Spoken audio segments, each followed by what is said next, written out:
And now I also finally watched 28 Years Later, the long awaited sequel to 28 Days Later, 28 Days Later. Like, it's about time we finally got this movie again. I love the original 28 Days Later, 20. I think both of them are fantastic movies, and probably some of my favorite horror movies, especially after rewatching them.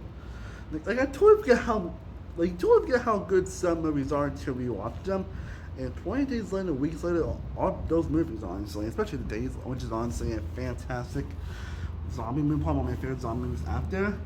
So I was definitely excited for 20 Years Later. It was definitely high up on my most anticipated. And, well, I will say, I didn't love this movie as much as I was hoping for. It's probably the weakest of the three movies, but it's movie overall doesn't disappoint, honestly. Like, it does have some issues. I think the tone can be a bit all over the place at times, and there's other elements I'm not sure how to feel about exactly. But I feel sure there are elements that are probably going to be more explored in the sequel, because I'm right, this is actually just the first of a trilogy.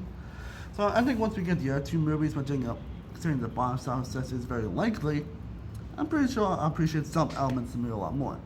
But it does have the good characters, the great zombie action, and the great zombie element, and the great themes that I expect from this movie to deliver. Like, I mean, again, there's also some elements I'm still not 100% sure about, and again, the tone can be a bit all over the place, right? It can be a bit inconsistent at times, but as a whole, after 20 years later, it was definitely a success, honestly. It's one I can see myself growing on me as time goes on, especially when it happens in the other two movies, so yeah, I can see why some people would disappointed with this movie, but overall, I had a really great time with it, and it was pretty much what I expected it to be.